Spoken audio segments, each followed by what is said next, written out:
राधे राधे महाराज जी।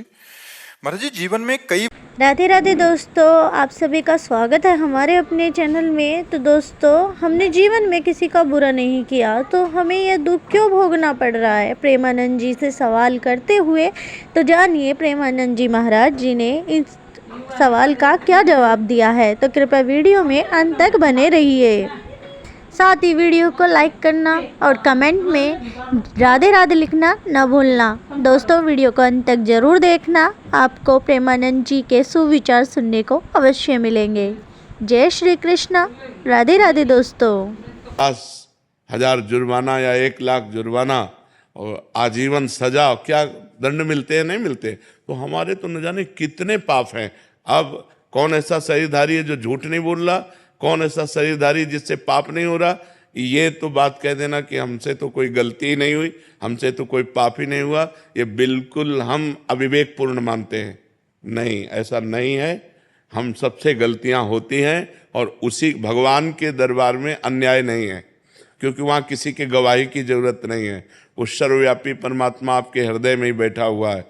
मत्ता परतरम नान्यत किंचिदस्ति धनंजय, मेरे सिवा और कुछ है ही नहीं, तो उसको गवाही की क्या जरूरत है? वो देख रहा है। तो हमको बहुत धैर्यपूर्वक चलना है। देखो, हम कई बार बता चुके हैं कि हमारे शरीर की रचना 2 कर्म से हुई है, पाप और पुण्य। दोनों के मिश्रण से मनुष्य शरीर बनता है। केवल पाप से यातना देह का निर्माण होता है जो नरक में मिलता है। केवल पुण्य से देव देह का निर्माण होता है जो स्वर्गलोक, महारलोक, जनोलोक, तपलोक, सत्यलोक आदि में। लेकिन मनुष्य लोक में दोनों मिश्रित होते हैं, पाप और पुण्य। तो जिस अवस्था में जो हमें दुख मिलना है वो कर्म हमारे ऊपर लागू हो जाएगा। अगर पुण्य कर्म लागू है तो हमें सुखद अनुकूलता प्रशंसा मिलेगी। अगर पाप कर्म लागू है तो दुख प्रतिकूलता निंदा मिलेगी। वो हमारी वैसी बुद्धि हो जाएगी, जैसी हो भवतव्यता तैसी बने सहाय, आप ना आवे ताहि पे ताहि तहाँ ले जाए। अचानक आपसे ऐसी क्रिया बन जाएगी कि आपकी निंदा होगी, आपकी अवहेलना होगी। अचानक आपसे ऐसी क्रिया बन गई, दांव लग गया, कि आपकी प्रशंसा होगी, आपकी जय जय हो जाएगी। वो पूर्व कर्मों का विधान चल रहा है। तो फिर मनुष्य जन्म में महानता क्या है? अब नवीन हमसे पाप ना होने पावे। अब नवीन कर्म हम ऐसे ऐसे समझ समझ के करें कि हमारी आगे की जो जन्म हो या आगे जो हमें मिले वो बहुत अच्छा ही हो।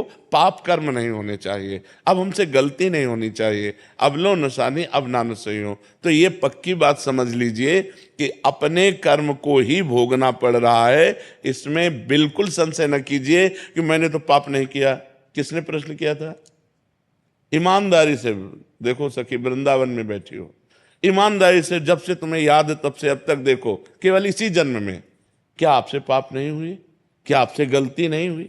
आप विचार करके देखिए, हमसे पूर्व जन्म में कितनी गलतियां हो गई हैं। इतनी गलतियां हो गई कि भगवान ने कृपा करके मुझे मनुष्य शरीर दिया है। मेरे कर्म से मनुष्य शरीर नहीं मिला। कबहू का करी करुणा नर देहि, देत ईश बिन हेत सने। अब भी भगवान की कृपा देखो कि आप साधु समागम में बैठी हो, आप वृंदावन आई हो, संत समाज में बैठी हो। अब मोहि भाव भरोस हनुमंता, बिनु हरि कृपा मिले नहीं संता। तो भगवान तो आपको दुलार ही कर रहे हैं, भगवान तो आपको कृपा ही कर रहे हैं। पर अब हमने गलती की है तो वो भोग तो हमें भोगने पड़ेगा। और महाराज जी, इस जन्म का कब भोगना पड़ेगा? अगला। जब अभी जो वर्तमान में गलतियां, अगला।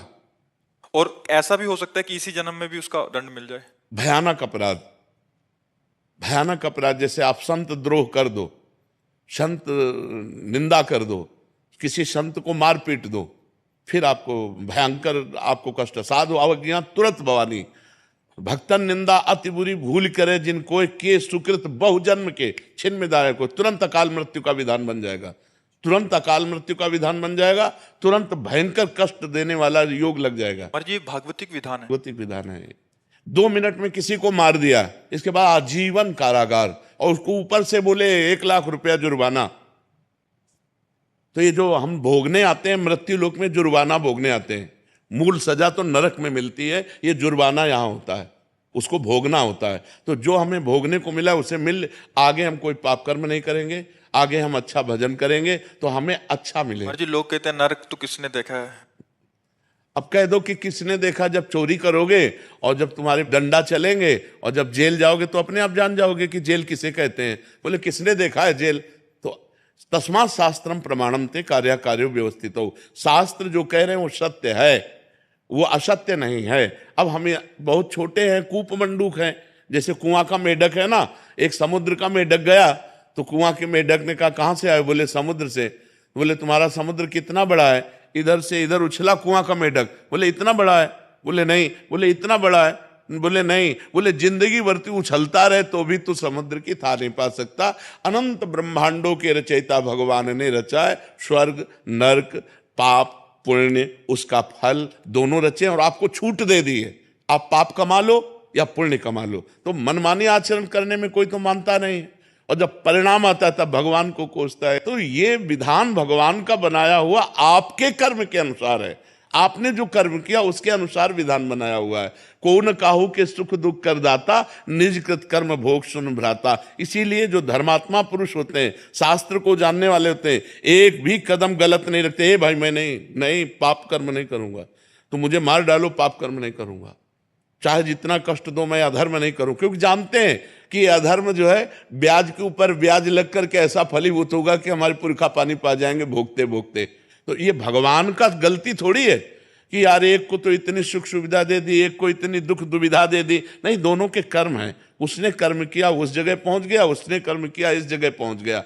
एक बार राजसूय यज्ञ में एक चीटा एक दाना। तो देखा आप सभी ने, साधक को सिर्फ अपने मन से युद्ध करना है, यह हमें बार बार पारस्परिक रास्ता करता है। इसी पर तो विजय प्राप्त करनी है।